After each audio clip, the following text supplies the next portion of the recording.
confiance en toi, Saint-Esprit de Dieu.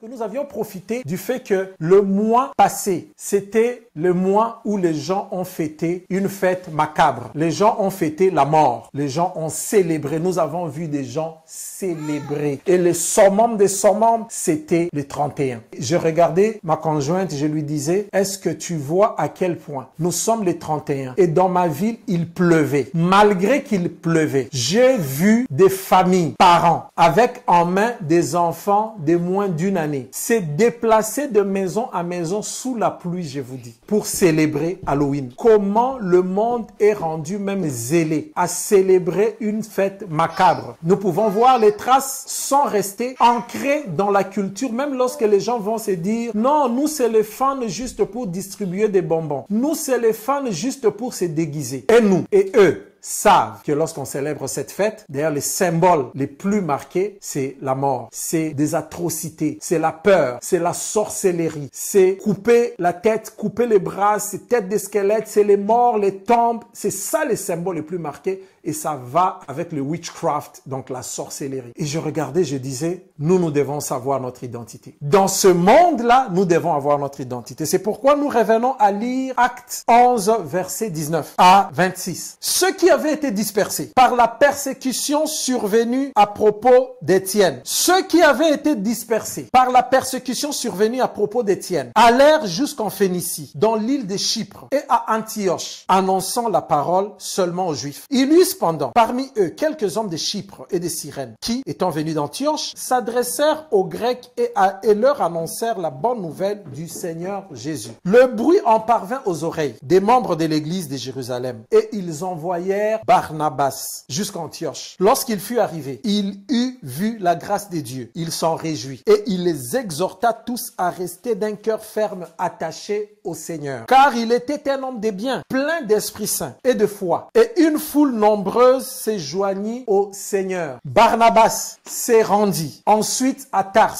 pour chercher Saul. Et l'ayant trouvé, il l'amena à Antioche. Pendant toute une année, ils se mirent aux assemblées de l'église et ils enseignèrent beaucoup de personnes. Ce fut à Antioche que pour la première fois, les disciples furent appelés chrétiens. Ce fut à Antioche que pour la première fois, les disciples furent appelés chrétiens. Les disciples ont été identifiés par les autres. Antioche à l'époque, c'était une grande ville. Il y avait Alexandrie en Égypte. Il y avait Rome en Italie. Et il y avait du côté du Moyen-Orient Antioche, qui était une grande mégapole. Et c'est les gens à Antioche qui ont dit que nous avons identifié que ces gens vivent comme Christ. On les a appelés chrétiens. Ils ne se sont pas appelés chrétiens. Contrairement à ce qui se passe maintenant, lorsque nous nous faisons appeler chrétiens. Il y en a même qui disent, moi je suis chrétien pratiquant. D'autres disent, moi je suis chrétien non pratiquant. Certains disent, ah non, moi je suis né dans une famille chrétienne. C'est pas de nom. C'est pas nous-mêmes qui nous mettons ce nom. Le nom des chrétiens a été donné par les habitants d'Antioche lorsqu'ils ont vu Paul et Silas, ainsi que toute l'église Antioche, vivre comme Christ. Ils ont dit,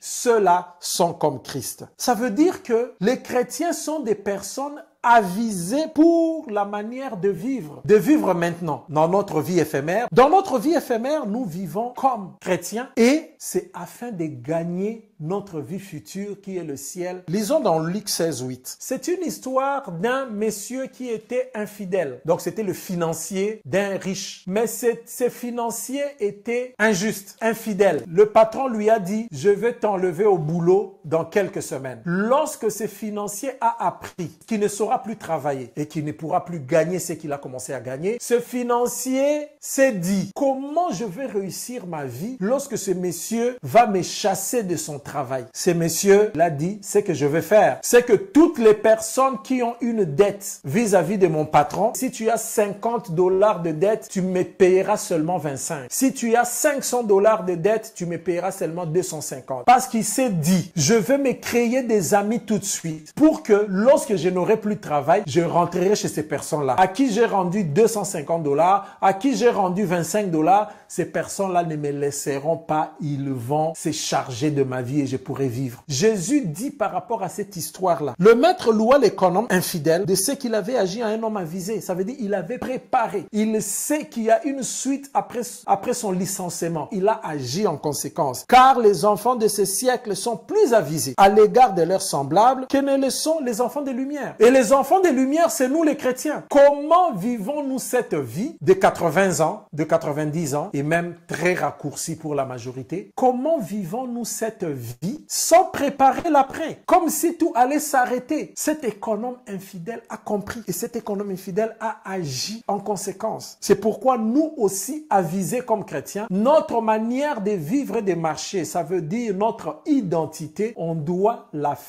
vivre maintenant. On n'a pas une autre occasion, on n'a pas une autre opportunité pour que nous appliquions notre identité. D'abord, nous la connaissions et nous l'appliquions. Que notre identité fait chaque fois face à ce que la parole de Dieu appelle l'esprit de ce siècle. Ça correspond à l'esprit de ce monde. Et l'esprit de ce monde, c'est la manière de réfléchir que le diable a inculqué dans la race humaine. Et avec la multiplication de la race humaine, les gens pensent que c'est ça qui est naturel. Vous entendez les gens dire, l'homme est naturellement mauvais. Hein? En tout cas, naturellement, c'est comme ça qu'on agit. Mais en réalité, c'est l'esprit du monde. Vous vous rappelez l'histoire dans Genèse, Satan a donné une manière nouvelle de réfléchir à Adam et Ève que eux n'avaient pas. On leur a dit, cet arbre, ne mangez pas de son fruit, car le jour où vous en mangerez, vous mourrez. Satan est venu leur dire, Dieu vous a réellement dit. Ève dit, oui, il nous a réellement dit. Et puis, Satan tord encore le sens. Non, il a dit ça parce qu'il sait que le jour où vous en mangerez, vous serez capable de connaître le bien et le mal. Et depuis ce jour-là, l'esprit du monde, l'esprit de ce siècle, que les gens vont appeler ce qui est naturel, mais c'est quelque chose que l'homme a acquis du dehors. Et c'est cet esprit-là qui fait marcher le monde. C'est vraiment un style, une atmosphère d'une culture pendant une période donnée, qui donne naissance à ses valeurs et à ses croyances. J'ai donné un exemple. Aujourd'hui, on ne voit pas les hippies, mais il y a 50, 60 ans, c'était né. C'était l'esprit du siècle. Les gens sont allés dans la liberté, à faire ce qu'ils voulaient, à explorer de nouveaux mondes spirituels, à consommer la drogue pour découvrir ce qu'on peut faire comme voyage astral, à se mettre en communauté pour dire maintenant nous pouvons aussi nous mettre en communauté entre nous et c'est bon comme ça. C'est l'esprit de ce siècle, de la liberté, qui a fait aussi que pendant la même période, la liberté sexuelle est venue. Des gens pouvaient avoir des relations sexuelles comme ils veulent, avec qui, entre hommes, entre femmes, avec les animaux, comme les gens le voulaient. C'était au nom de l'esprit de ce siècle, de la liberté sexuelle, de la consommation des drogues, de la liberté. Je peux donner un autre exemple. L'esprit de ce siècle peut agir dans des choses qu'on trouve presque, on va dire, naturelles. Les réseaux sociaux. Et il y a du monde qui se sentent mal lorsqu'ils n'ont pas beaucoup de vues. Une personne elle-même publie quelque chose. Elle s'attend à ce que les gens voient et commentent. Il y en a même qui peuvent appeler leurs proches pour les menacer. Comment depuis que j'ai publié telle chose, tu n'as même pas liké? Vous n'allez même pas voir. Ils traitent les autres des mauvais parce que dans l'esprit de ce siècle, c'est vraiment se faire voir. Parce que les gens se font voir dans ce qu'ils ne sont pas réellement. Ils ont des maisons qui brûlent, des foyers en dislocation. Ils sont mal à l'intérieur d'eux-mêmes, mais ils s'exposent sur Facebook, sur Instagram, comme si chez eux c'était le paradis. La nudité, elle s'expose. Ça, c'est l'esprit de ce siècle. Pour avoir des vues, on peut tout faire. Comme je disais, donc, un style d'une culture pendant une période et qui va donner naissance à des valeurs. D'ailleurs, au début, comment se transmet l'esprit de ces siècles durant les temps? Ça commence toujours par les artistes et les philosophes. C'est pourquoi vous pouvez entendre les gens dire que la révolution commence par les artistes. Parce que les artistes et musiciens vont chanter la chose, ils vont exciter les gens à changer leur manière de voir, vont faire des présentations de films, ça va comme précéder. Je vous dis que dans l'esprit de ce siècle, les choses, c'est comme ça que les choses évoluent jusqu'à ce que ça devienne une culture. Et puis rapidement, lorsque ça passe par les artistes, les philosophes, l'opinion publique commence à changer. Et après que l'opinion publique soit changée, si tout le monde est d'accord et que l'opinion publique a changé, qu'est-ce que ça devient? Ça devient une loi. On écrit des lois, on propose des lois. C'est ainsi que dans la période de libération sexuelle, de libération aux drogues, de la révolution de la pensée, on a tout libéré et directement on a mis ça sous forme de loi. Ça devient des écrits et la société tout entière semble maintenant embrasser un ensemble d'idées et rejeter les autres. Vous allez entendre, ah, l'Assemblée a voté et tout, et puis la société tout entière dit, ah, chez nous ici, il y a une loi qui a dit ceci et cette société-là va embrasser cela et rejeter d'autres choses. Elle va embrasser tout ce que l'esprit de ce siècle a amené parce que c'est passé par les artistes, les philosophes, les livres, ça devient une loi et puis la société tout entière s'est dit dans notre loi. C'est ce qui est dit, c'est ce qui est fait. Vous avez compris que tout marche comme s'il y avait une main invisible derrière parce qu'on parle de l'identité chrétienne. Regardez dans plusieurs sociétés comment on est arrivé à barricader ou à mettre dans une boîte tout ce qui est en rapport avec la bonne nouvelle, avec l'évangile. Ça passe par et puis ça devient loi et puis les gens commencent à considérer la loi et à rejeter la chrétienté et à rejeter le nom de Christ. Parce que c'est devenu une loi. Lorsque la loi dit que si tu prêches Christ dans la rue, tu fais du prosélytisme, toute cette société-là va dire, ah non, mais il faut pas prêcher Christ dans la rue parce que si tu prêches Christ dans la rue, c'est du prosélytisme et la loi les dit. Ça s'enseigne à l'école, dans l'assemblée, dans le droit et toute une société va embrasser cela et va rejeter l'évangélisation. Une main noire est derrière. C'est comme si une main noire amenait les choses petit à petit dans ce sens-là. Ce qui est invisible à nos yeux charnels n'est pas en réalité invisible spirituellement. Ce qui est invisible à nos yeux charnels a pourtant la réalité, toute la réalité spirituelle. 1. La pensée de ce siècle. Regarde toi-même comment nous réagissons de fois. Même nous-mêmes, je me rappelle, regarde, tu n'as pas de travail, tu as besoin d'un travail. Mais le travail qu'on t'offre, c'est le dimanche. L'esprit de ce siècle, ce qui est naturel, va me dire, ok, je vais quand même faire ça parce que j'ai peur, je mangerai avec quoi, je paierai le loyer avec quoi, je viens d'arriver, que j'accepte seulement. D'ailleurs, on verra après, j'ai peur. De toutes les façons, c'est ce que tout le monde fait. Tout le monde étudie, tout le monde travaille et tout le monde prend dimanche. Et finalement, nous disons, je n'ai pas de choix. Mais dans ma petite expérience, j'ai refusé des postes pour lesquels j'avais un peu plus d'argent, mais qui m'empêchaient d'accomplir ma chrétienté et de vivre dans l'église pour un travail qui ne payait pas beaucoup, mais qui me permettait de jouir de l'avantage de mon identité. Ça, c'est juste un exemple. Dans plusieurs situations, on nous donne des occasions d'agir d'après notre identité. Tu es en face des gens qui te disent clairement, ah, tu sais, moi, je suis athée, hein, je pense comme ça, mais nous-mêmes en tant qu'identité, nous sommes incapables de dire, ah, mais tu sais, moi je crois que Dieu existe. La différence, c'est pas que les athées sont non-croyants et nous sommes croyants, et les athées et les chrétiens sont tous des croyants, parce que les chrétiens croient que Dieu existe et que Dieu, pour sauver l'homme, est sorti de lui-même. Ça veut dire fils, a pris un corps humain, qu'on a appelé du nom de Jésus, est venu, a pris la place du pécheur, est mort, est ressuscité, est monté aux cieux, a envoyé le Saint-Esprit. Il croit en ça. Et il croit que Christ va revenir pour un monde meilleur, loin de ce que nous vivons actuellement. Les athées croient aussi, j'insiste, croient aussi que Dieu n'existe pas. Ils croient que lorsqu'ils vont mourir, ça va rester comme ça. Ils meurent et puis ils disparaissent. Ils croient que ce que les autres croient est faux. Ils croient que c'est mieux comme ça d'être loin au-delà de tout ça pour avoir la liberté. Ils croient qu'ils sont libres. Mais comme je disais, en réalité, ils ne sont pas libres parce qu'ils dépendent de la manière de vivre de l'esprit de ce siècle. Ils dépendent complètement de l'esprit de ce siècle. Et la personne qui me disait, ah, moi je suis athée, Je vois sa décoration d'Halloween. Je vois devant comment il a mis. Je vois le nombre de ripes et de sépulcres mis. Les squelettes, les toiles d'araignée mis. Cette personne-là n'est pas libre parce qu'elle est incapable de prendre une décision en disant « je ne fêterai pas Halloween ». Elle n'est pas libre. Donc, elle croit. Ça, je voulais le dire pour que nous sachions comment vivre. Et notre identité, ce n'est pas d'aller dire aux gens que je suis chrétien. Notre identité, c'est de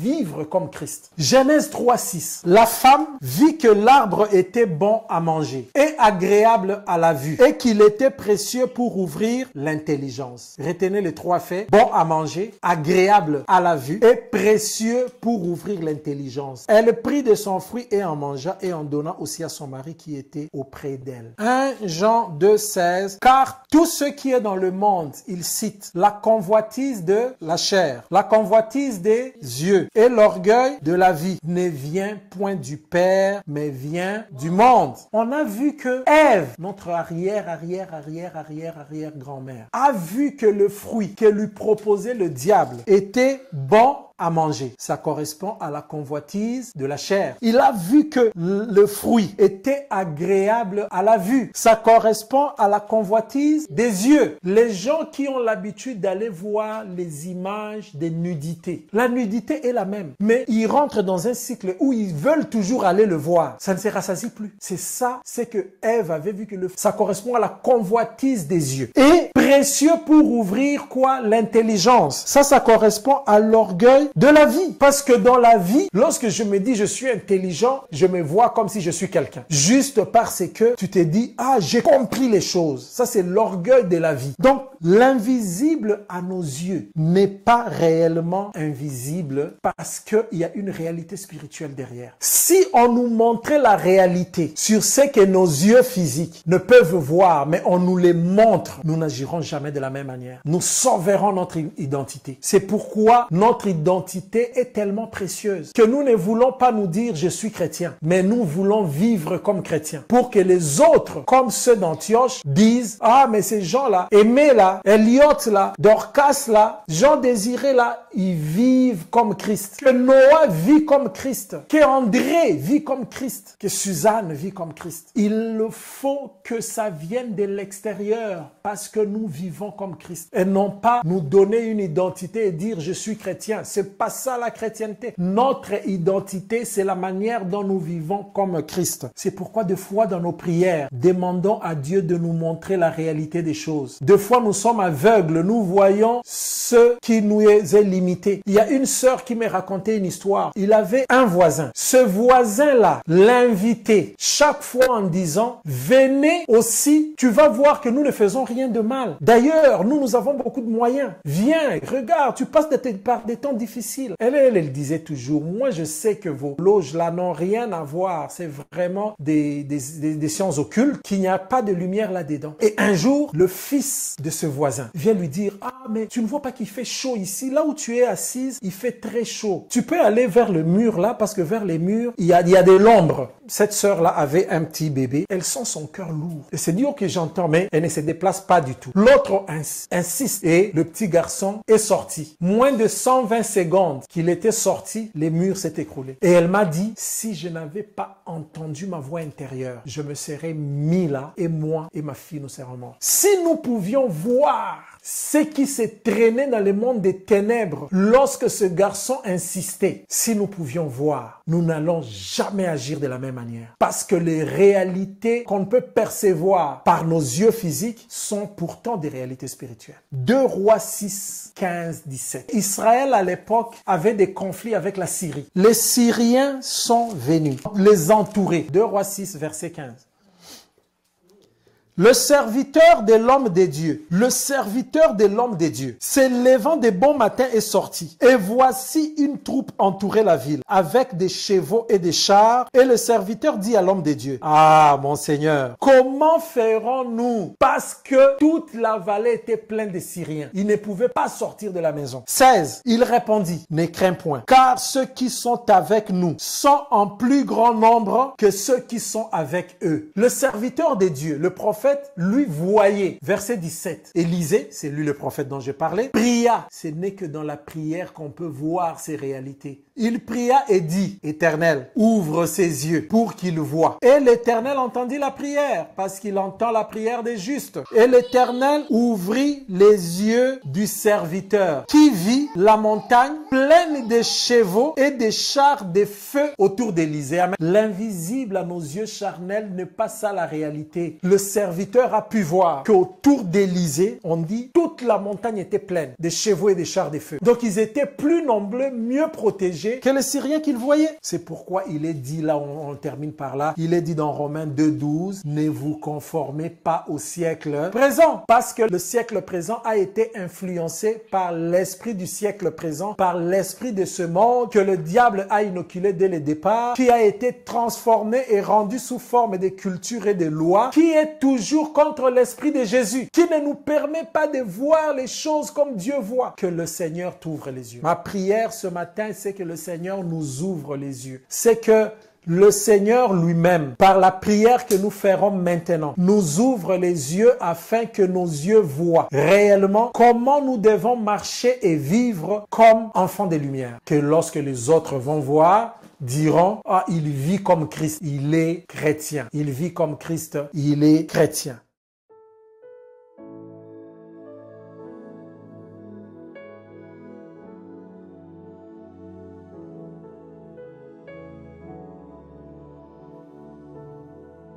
Nous ne pouvons rien faire sans toi, Saint-Esprit de Dieu.